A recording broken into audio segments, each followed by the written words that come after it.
pretty heartbreaking, I guess. Yes, but no, I'm very proud of them. They were excellent. Yeah. Can you tell us a little bit about, your emotions? I really want to win, but I'm so proud because we did our best at field, and heads up, yeah. It's just the beginning, it's just our first time in World Cup, so step by step we can do better, and inspiration the next generation. So in the next World Cup it will be so much better. Yeah, and I think we can do it. Paul, it must be fair to say they've exceeded expectations these 3 games, is it? Yeah, look, after the last game, as I said, the girls sort of beat themselves up a bit, and I was a little concerned coming into this that they would be too hard on themselves, but they turned it into fire, and I thought they came out quite well today. I'm very happy. Did exceed expectations in a lot of ways today, in that they went from a team that was pretty punished by England. We did a few silly things against Papua New Guinea, and they sort of had a good crack at us too.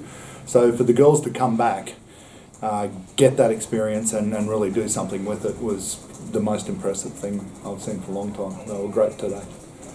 And everyone's sort of taken the team to heart off the pitch as well. How much have you enjoyed the whole experience and the way the public have really, taken to it?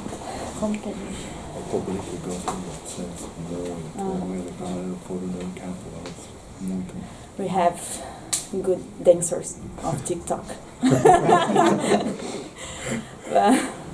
I think be Brazilian is be happy, so we have good energy, and in the field we have a good team. Out the field we have a good grip, so we are proud. One of the highlights of the tournament is Edna's try. Can you tell us a little bit more about it? And that's the slowest 100 metres I think I've ever seen. She's got little legs and they crack along at a good pace, but she's certainly not the fastest in the team. I think she's been playing for a while. I won't give away her age, but you go back a couple of years and I reckon she'd have 20 metres on herself.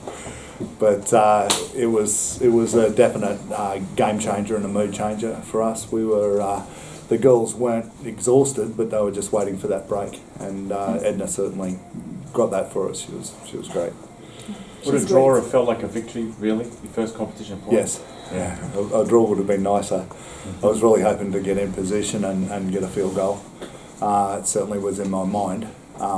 In the end, I think we ended up putting a ball to dirt, but it would have been nice to play out that set, because I think it would have brought us a hell of a lot closer. But, got to move forward again, and I'm really looking forward to the future with this team and Brazil. I can't wait for our next head out, and Canada have already set out a challenge, and France. So we're sort of trying to tee something up. Nice way to end for Rob Bergen as well. Definitely, Rob has been a bastion. He does everything. He is the be-all and end-all of Brazil Rugby League. He's been a brilliant manager, a great support for me, good friend. He lives just up the road, believe it or not, and we only met 3 years ago or 4 years ago.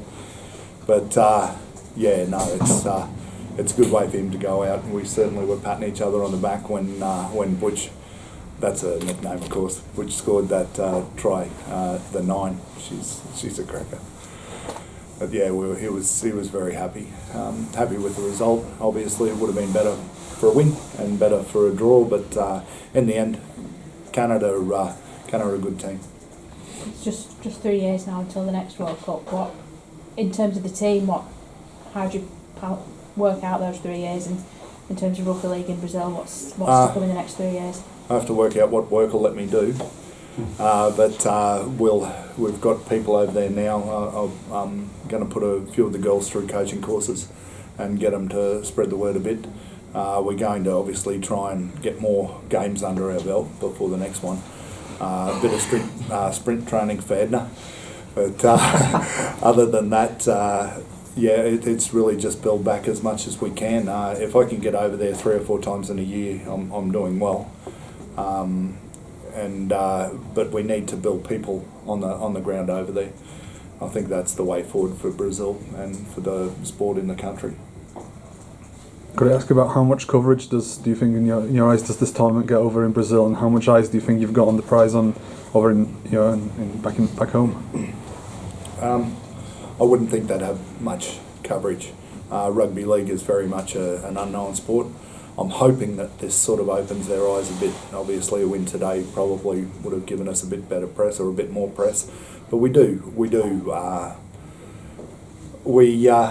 try to push that as much as we can. Obviously, get our names out. We go to local councils. We train on their fields. We take photos with them and just try to get local support and build it to national support. But as far as the game goes, they know nothing outside of soccer and probably volleyball.